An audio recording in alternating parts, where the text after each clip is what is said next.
नमस्कार बच्चों।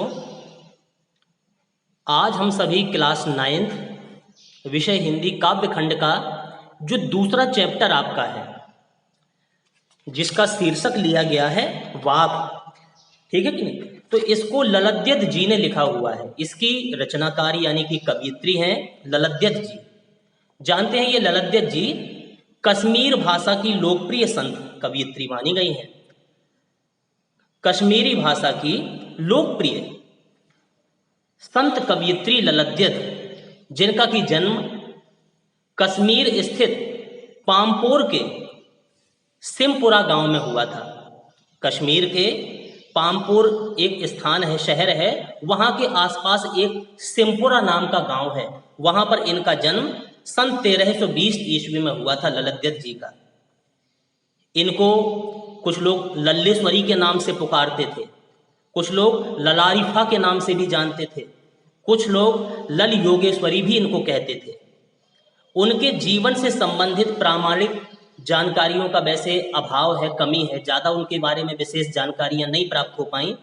ऐसा मानते हैं काफ़ी लोग कि 1391 के आसपास, 1391 ईस्वी के आसपास इनकी मृत्यु हुई थी। ललद्यत जी ने वाक शैली में, नाम ही टाइटल ही दे दिया पाठ का वाक, तो वाक एक प्रकार की शैली है, तो वाक शैली में काव्य रचना की है। जिस प्रकार हिंदी साहित्य में हम लोग कबीरदास जी के बिहारी के दोहे, तुलसीदास जी की चौपाई, मीराबाई जी के पद, रसखान जी के सवैये गाते हैं, ये सब चीज़ें प्रसिद्ध हैं।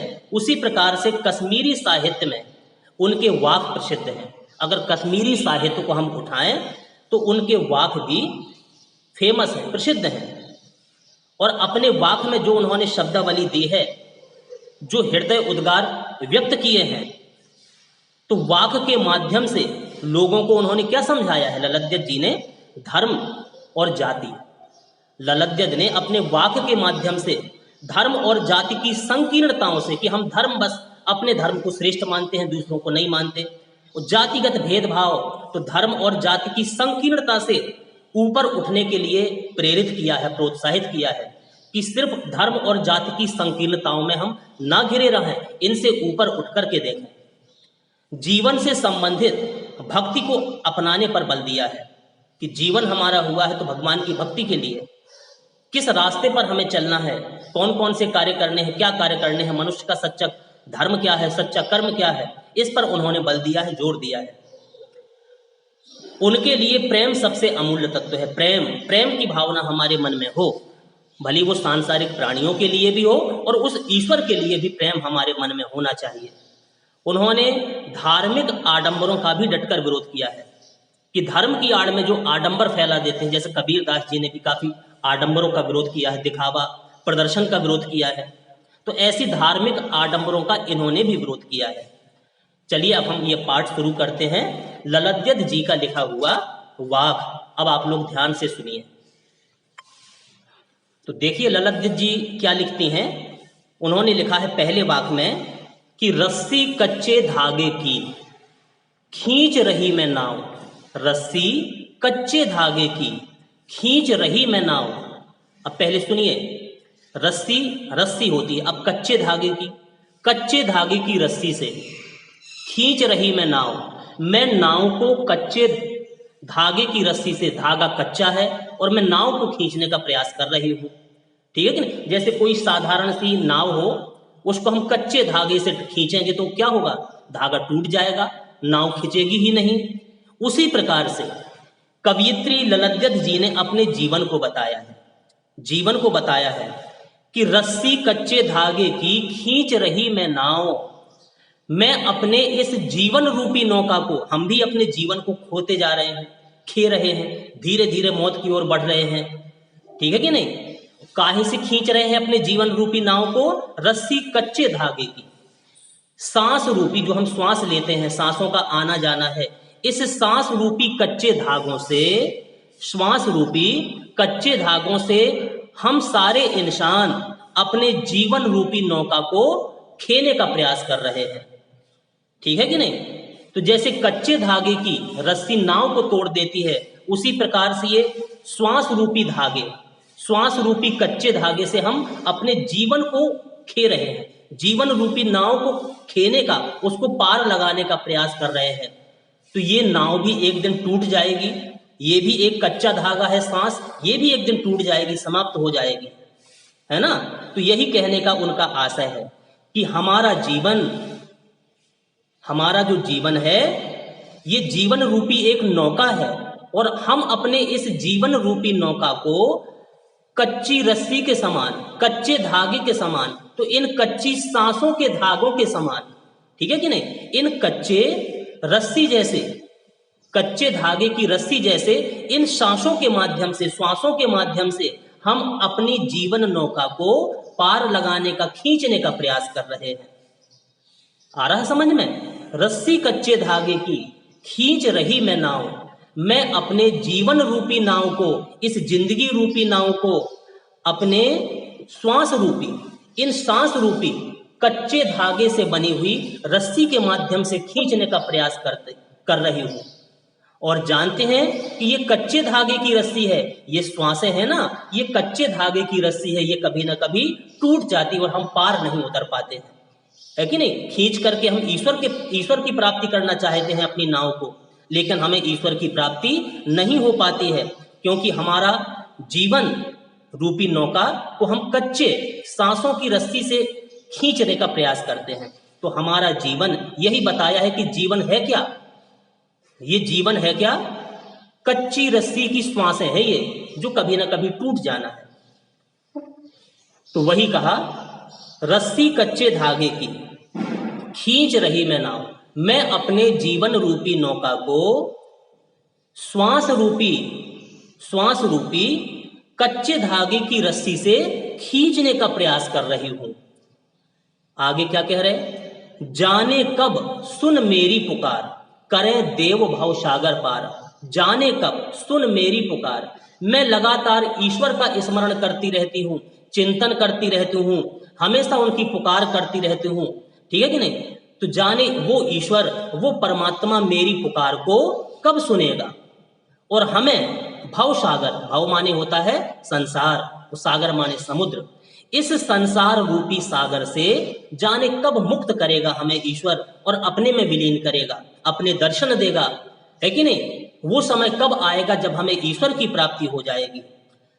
वही कह रहे हैं, फिर से सुन लीजिए 2 लाइन, रस्सी कच्चे धागे की खींच रही मैं नाव, जाने कब सुन मेरी पुकार, करें देव भव सागर पार। मैं इस जीवन रूपी सागर से पार होना चाहती हूँ, ठीक है कि नहीं। लगातार ईश्वर का स्मरण करती हूँ, भगवान की पुकार में लगी रहती हूँ, और वो ईश्वर न जाने कब इस संसार रूपी सागर से मुझे पार करके अपने में विलीन कर देगा, अपने दर्शन देगा, है कि नहीं। मेरा जीवन मेरा कैसा जीवन रूपी नौका, मेरी जीवन रूपी नौका जो है, मैं उस जीवन रूपी नौका को अपने कच्चे धागों की रस्सी जैसे इस सांसों के माध्यम से खींचने का, पार लगाने का प्रयास कर रही हूँ, लेकिन वो मुझसे पार नहीं होती है। लगातार मैं ईश्वर का स्मरण करती हूँ, भगवान की पुकार करती रहती हूँ, और ना जाने कब वो ईश्वर मेरी पुकार को सुनेगा और मुझे इस भव सागर से, इस संसार रूपी सागर से पार करके, इससे पार उतार करके अपने में विलीन करेगा, अपने दर्शन देगा। आगे क्या कह रहे हैं, पानी टपके कच्चे सकोरे, व्यर्थ प्रयास हो रहे मेरे। पानी टपके, पानी माने पानी, टपके माने टपक रहा है, गिर रहा है, चू रहा है।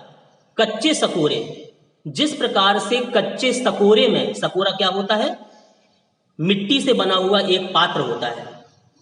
पानी पीने के लिए गांव में, पहले गांव में, ग्रामीण क्षेत्रों में प्रयोग में लाते थे एक मिट्टी का पात्र, ठीक है। लेकिन ये कैसा पात्र है, कैसा सकोरा है, कैसा मिट्टी का बर्तन है, जो पका नहीं है, कच्चा है। जैसे किसी कच्चे मिट्टी के बर्तन में आप पानी डाल देंगे तो वो रिस जाएगा, जब उसको पका देंगे, पक जाता है, तब पानी नहीं फैलता। जैसे घड़ा होता है अपना, अपन लोग पानी भरते हैं घड़ों में, उसमें पानी डाल देते हैं, फिर वो नहीं रिसता है ना, उसमें पानी भरा रहता है। लेकिन अगर पकाया नहीं है घड़े को, ऐसे ही कच्चा रख दिया तो वो टूट जाएगा, उससे पानी बाहर निकल जाएगा। तो वही कह रहे हैं, पानी टपके कच्चे सकोरे, ये हमारा जीवन कैसा है? जिस प्रकार से कच्चे सकोरे में बिना पके हुए मिट्टी के बर्तन में पानी डालने से पानी रिस जाता है, उसी प्रकार से हमने संसार में जन्म तो ले लिया, लेकिन ये हमारा जीवन भी कच्चे सकोरे की भांति है।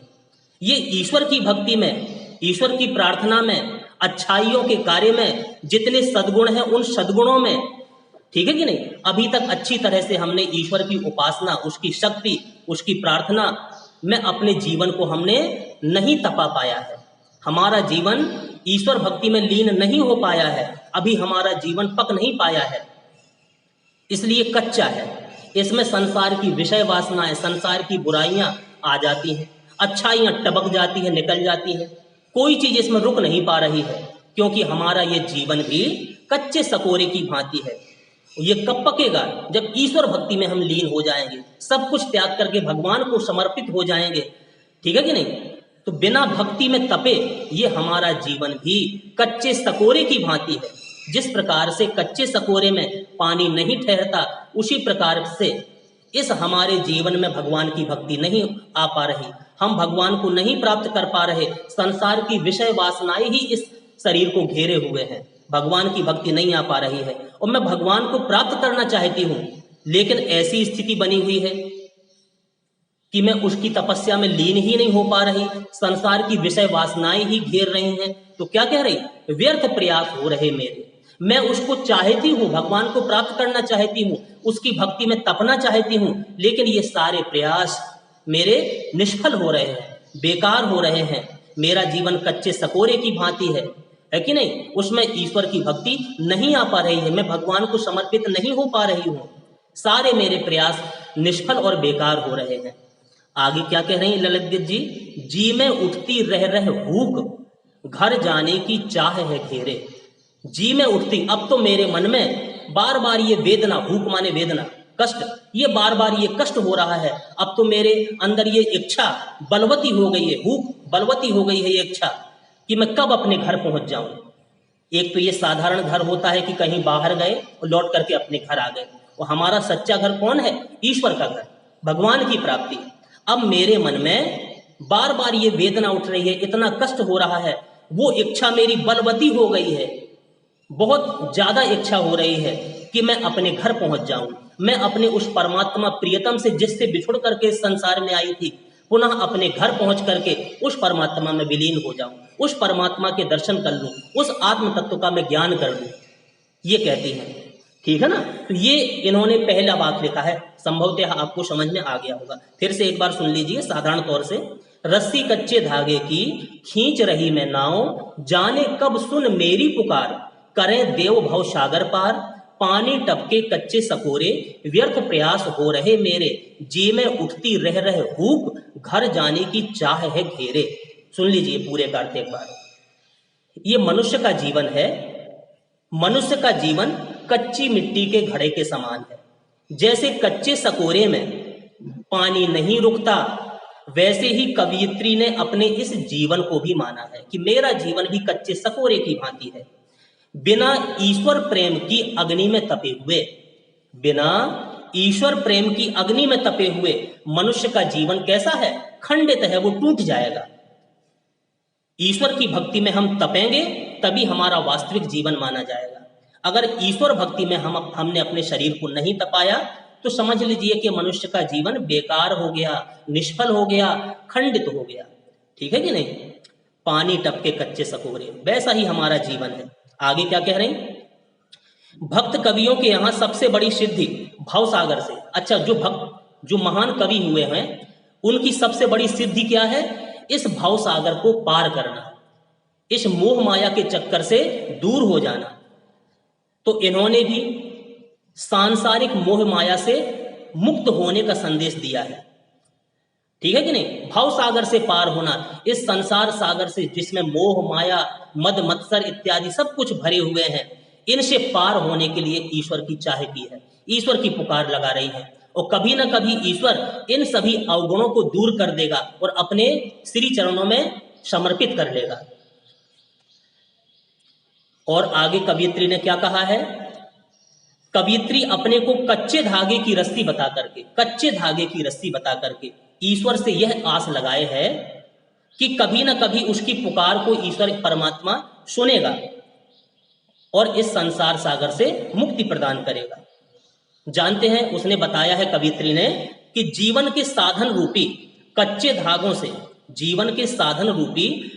धागों से इस संसार रूपी भवसागर में तैरती हुई मनुष्य की जीवन नौका को डूबने से बचाने के लिए जैसे एक कुशल माझी की जरूरत होती है, तो कवियत्री को भी यह अखंड विश्वास है कि परमात्मा उसकी जरूरत पूरी करने में समर्थ है। ठीक है कि नहीं? इसलिए वो परमात्मा से जल्दी मिलना चाहती है। शीघ्र उसको अपने घर, वास्तविक घर ईश्वर से मिलने की चाह उसकी बलवती हो गई है। तो यही आपका पहला वाक था, रस्सी कच्चे धागे की खींच रही मैं नाव। ठीक है कि नहीं? कि मैं अपने इस जीवन रूपी नौका को कच्चे रस्सी रूपी इन सांसों के माध्यम से मैं खींचने का प्रयास कर रही हूं। ठीक है नहीं? और इस मोह माया रूपी भाव सागर से मैं पार होने के लिए लगातार निरंतर ईश्वर की पुकार कर रही हूं। जाने कब सुन मेरी पुकार, करें देव भाव सागर पार। यानी कि इस मोह माया मद मत्सर जिसमें सारी बुराइयां भरी हुई हैं, इस संसार रूपी सागर से मेरी मुक्ति के लिए मैं लगातार ईश्वर की पुकार कर रही हूं। कभी ना कभी वो ईश्वर मेरी पुकार सुन करके मुझे इस भाव सागर से पार कर देगा। पानी टपके कच्चे सकोरे, मेरा जीवन भी उस कच्चे मिट्टी के बर्तन के समान है। ठीक है कि नहीं? जिसमें पानी भरने से वो पानी रिस जाता है। उसी प्रकार से बिना ईश्वर भक्ति के तपे हुए हमारा जीवन भी, ईश्वर प्रेम में पड़े हुए हमारा जीवन भी कच्ची मिट्टी के बर्तन की भांति है। इसमें कोई प्रकार की अच्छाइयां नहीं आ पाएंगी, वो हमेशा निकलती जाएंगी जब तक हम ईश्वर भक्ति रूपी अग्नि में न तपेंगे। ठीक है कि नहीं? तो हमारे सारे प्रयास संसार में रहने पर सब बेकार होते जाएंगे। अब तो अंत में जी में यही वेदना उठती है, जी में उठती रह रहे हूँ, घर जाने की चाह है घेरे। अब हमारे हृदय में बार बार यही वेदना है, ये इच्छाएं बलवती हो गई हैं कि अब तो मुझे ईश्वर की प्राप्ति करना है, ईश्वर की अग्नि में तपना है, उसके घर जाना है, ईश्वर को हमें प्राप्त कर लेना है। बनेगा ना पहला? ये पहला वाक हो गया आपका। चलिए दूसरा वाक हम लोग सुन लें, जो ललद्यद जी ने दूसरा वाक लिखा है। क्या लिखा है? खा खाकर कुछ पाएगा नहीं, ना खाकर बनेगा अहंकारी, समखा तभी होगा संभावी और खुलेगी सांकल बंद द्वार की। खा खाकर कुछ पाएगा नहीं, यानी कि इस वाक में उन्होंने क्या कहा है? कवियत्री ने धार्मिक रूढ़ियों, जो धार्मिक रूढ़ियां हैं, धार्मिक है कि नहीं, बुरी परंपराएं हैं जो, और बाह्य आडंबरों से हमें ऊपर उठना है। बाह्य आडंबरों से ऊपर उठ करके सबको हमें एक समान समझना है। अपने को, अपने धर्म को, है कि नहीं, अपने इष्ट को ही श्रेष्ठ नहीं बताना है। इन सभी बाह्य आडंबरों से, इन धार्मिक रूढ़ियों से ऊपर उठ करके हमें सबको एक समान समझते हुए सबके प्रति संभावना पैदा करना है। सभी के लिए समान भाव हमें अपने मन में पैदा कर लेना है और अहंकार त्यागना है। अहंकार त्याग करके सरलता हमें अपने जीवन में अपनाना है। यही सारी बातें ललद्यद जी ने अपने इस वाक में बताई हुई हैं। ठीक है ना? तो सुनिए ध्यान से। अब क्या कह रहे हैं? तो क्या लिखा दूसरी वाक में? खा खाकर कुछ पाएगा नहीं, ना खाकर बनेगा अहंकारी। यानी कि संसार में हम कितनी भी वस्तुएं, कितना भी कुछ प्राप्त कर लें, सब कुछ प्राप्त कर लें, लेकिन अंत में हमारे साथ कुछ नहीं जाना है। ठीक है ना? कोई चीज हमारे साथ नहीं जानी है। या कुछ है? बताओ, कोई अपने साथ कुछ ले जा पाया यहां से जाते वक्त? तो यही कहा है कि खा खाकर कुछ पाएगा नहीं।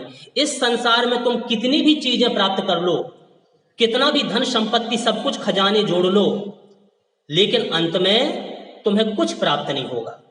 कोई चीज प्राप्त नहीं हो पाएगी। ये लगेगा कि जैसे हमें कुछ प्राप्त नहीं हुआ है। यानी कि इस वाक्य की जो पहली लाइन है, खा खाकर कुछ पाएगा नहीं, मानव मात्र को संबोधित करते हुए, मानव मात्र को इंगित करते हुए कवियत्री ललद्यद जी कहती हैं कि ईश्वर आराधना की अवस्था में जब हम ईश्वर की आराधना करते हैं तो मनुष्य को क्या करना पड़ता है?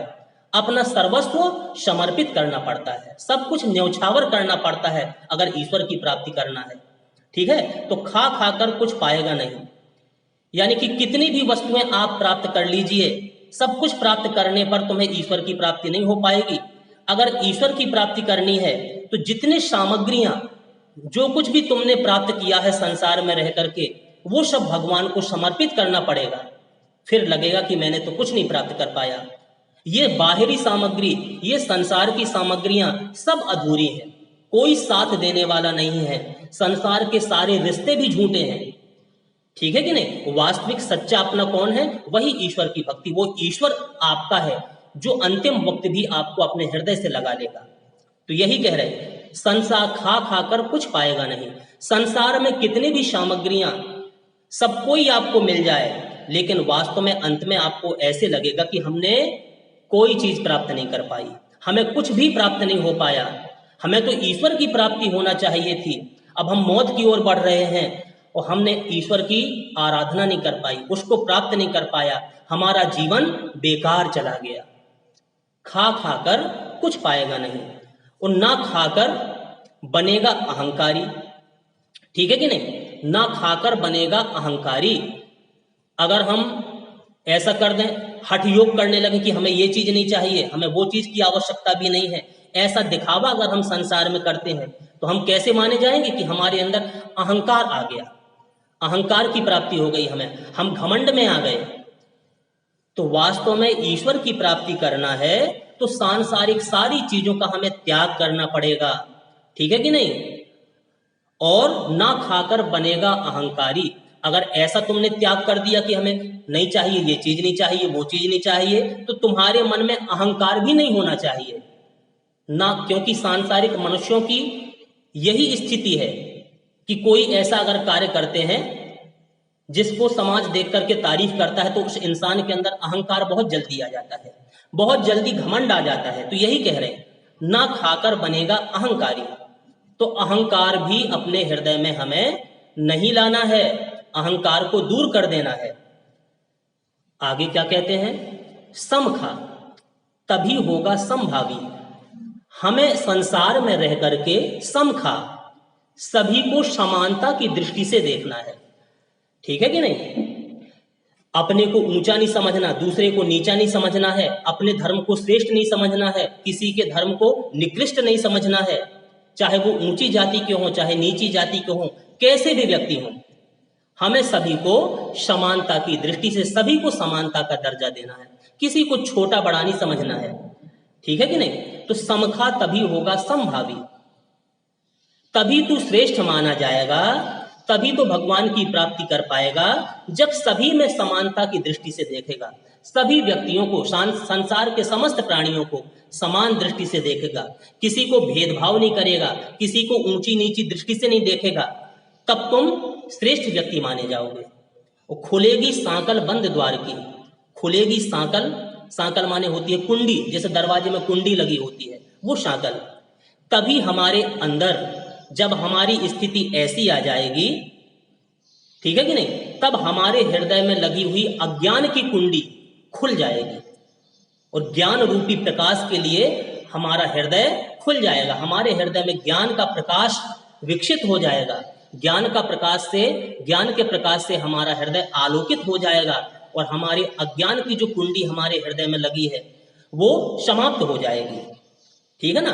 तो ये लिखा हुआ है ललद्यत जी ने, खा खाकर कुछ पाएगा नहीं, ना खाकर बनेगा अहंकारी, समखा तभी होगा संभावी, और खुलेगी सांकल बंद द्वार की, खुलेगी सांकल बंद द्वार की। इसका अर्थ फिर से एक बार पूरी व्याख्या आप लोग सुन लें।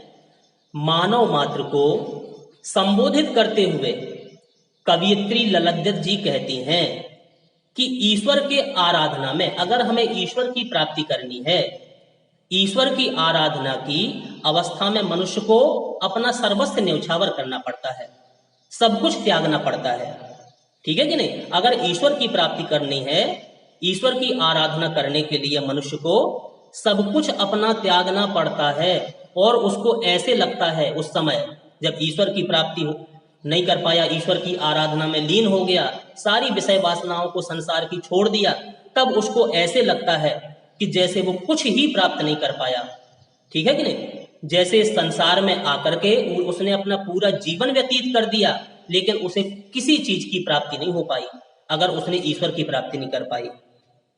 तो यही कह रहे हैं, खा खाकर कुछ पाएगा नहीं।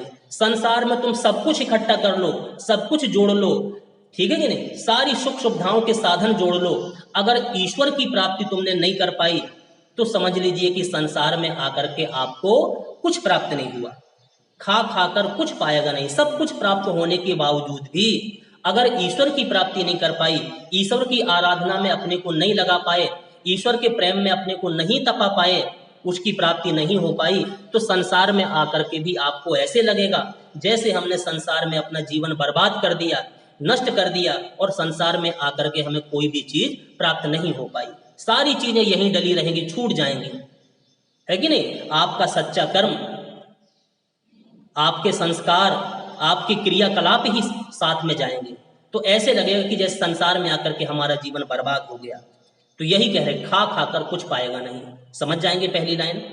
आगे, ना खाकर बनेगा अहंकारी, यानी कि ईश्वर की कृपा, उनका अनुग्रह क्या है, सब पर समान रूप से है। ईश्वर का अनुग्रह भी सभी को समान रूप से मिलता है, ईश्वर की कृपा भी सभी को समान रूप से मिलती है। लेकिन मनुष्य जब उस ईश्वर की अखंड सत्ता पर भेद उत्पन्न कर देता है, भेद उत्पन्न कर देता है, भेद करता है कि नहीं, ये राम हमारे हैं, रहीम मुसलमानों के हैं, ये काशी हमारा है, काबा मुसलमानों का है, तो उस ईश्वर की अखंड सत्ता में जब भेद उत्पन्न करते हैं, उसे टुकड़ों में बांट करके देखते हैं उस ईश्वर की सत्ता को, तो वह अपने व्यक्तित्व को क्या करते हैं और मान्यताओं को श्रेष्ठ समझने लगते हैं और दूसरों को स्वयं से नीचा समझते हैं। इसलिए कवियत्री मनुष्य को श्रेष्ठता के अहंकार से बचाते हुए आत्मा और अंतःकरण के विकास करने की सलाह देती है, ठीक है कि नहीं। यानी कि वही कह रहे कि ना खाकर बनेगा अहंकारी, ना खाकर बनेगा अहंकारी, यानी कि ईश्वर की कृपा दृष्टि सब पर समान है, लेकिन हम अगर भेदभाव करेंगे, दूसरे को हम छोटा समझेंगे, अपने को श्रेष्ठ समझेंगे, अपने धर्म को ऊंचा समझेंगे, दूसरे के धर्म को नीचा समझेंगे, तो हमें लगेगा कि हम ऊंचे हैं और वो व्यक्ति नीचे हैं। तो इस तरीका से हमारे जीवन में अहंकार प्राप्त हो जाएगा, अहंकार आ जाएगा। तो ना खाकर बनेगा अहंकारी, किसी दूसरे धर्म को नीचा दिखा करके, है कि नहीं, उसको ना अपना करके, उसको भी अपने जैसा ना समझ करके अगर ऐसी स्थिति में तुम जिंदा रहोगे तो तुम्हारे अंदर क्या पैदा होगा, अहंकार, घमंड आ जाएगा। इसलिए आगे समझाती हुई कवियत्री कहती हैं, समखा तभी होगा संभावी और खुलेगी शाकल बंद द्वार की, खुलेगी शाकल बंद द्वार की। यानी कि कवियत्री ये समझाती है कि हमें सभी को समखा तभी होगा संभावी, सबको समान समझना चाहिए, सबको एक समान समझना चाहिए। समान समझ करके हमें आडंबरों से ऊपर उठना चाहिए, बाहरी दिखावों से हमें ऊपर उठ करके अपने में संभाव पैदा करना चाहिए, हमें अपने में संभाव पैदा करना चाहिए। और संभाव जब पैदा हो जाएगा, ठीक है कि नहीं, संभाव हमें पैदा करना ही पड़ेगा, सभी को समान दृष्टि से हमें देखना चाहिए, क्योंकि इससे हृदय विशाल हो जाता है हमारा, और हमारा मन निर्मल हो जाता है, शुद्ध हो जाता है, ठीक है कि नहीं। चेतना व्यापक होती है, सर्वत्र सभी को अपना समझने लगती है। तो ऐसी स्थिति, समखा तभी होगा संभावी, सभी को हमें समानता की दृष्टि से देखना है। और ऐसी स्थिति जब अगर हमने बना ली, ऐसी स्थिति हमारी बन जाएगी, तो क्या होगा, खुलेगी साकल बंद द्वार की। इसके फलस्वरूप क्या होगा, आत्मा के दरवाजे पर लगी हुई, आत्मा की दरवाजे पर लगी हुई अज्ञान की और अहंकार की जो साकल लगी है ना, कुंडी लगी है ना, वो ढीली पड़ जाएगी। अगर हमने सभी को समान समझने लगे, अहंकार को दूर कर दिया, ठीक है कि नहीं, तो अज्ञान और अहंकार की जो साकल कुंडी हमारे हृदय में लगी है वो ढीली पड़ जाएगी, ढीली हो जाएगी, और हमारा मस्तिष्क प्रकाश से और ऊर्जा से भर जाएगा, हमारे मन प्रकाश से और ऊर्जा से भर जाएगा। तो इस प्रकार से ये आपके अभी दो वाक हुए। पहला वाक, ठीक है कि नहीं, पहले वाक में कवियत्री ललित जी ने क्या कहा है, कवियत्री ने अपनी निराशा से उत्पन्न, वो किन किन कारणों से निराश हो रही है, ठीक है, तो निराशा से उत्पन्न जो पीड़ा उसको कष्ट हो रही है, उस कष्ट का वर्णन किया है। और दूसरे में अपने जीवन की सरलता को समझाने के लिए कहा है कि जीवन हमें सरल बनाना चाहिए, अपने अहंकार को हमें त्यागना चाहिए, बाह्य आडंबरों से हमें बचना चाहिए और सभी संसार के समस्त प्राणियों को हमें समान दृष्टि से देखना चाहिए, इस पर जोर दिया है। अब 2 आपके वाक बचे हुए हैं, ठीक है, इनका वर्णन हम अगले वीडियो में करेंगे। तो ये 2 वाक आज आपको ध्यान से पढ़ लेना है और समझ लेना है। कहीं कोई दिक्कत हो तो बराबर पूछते रहना है। तो अब इस वीडियो को हम यहीं समाप्त करें। धन्यवाद।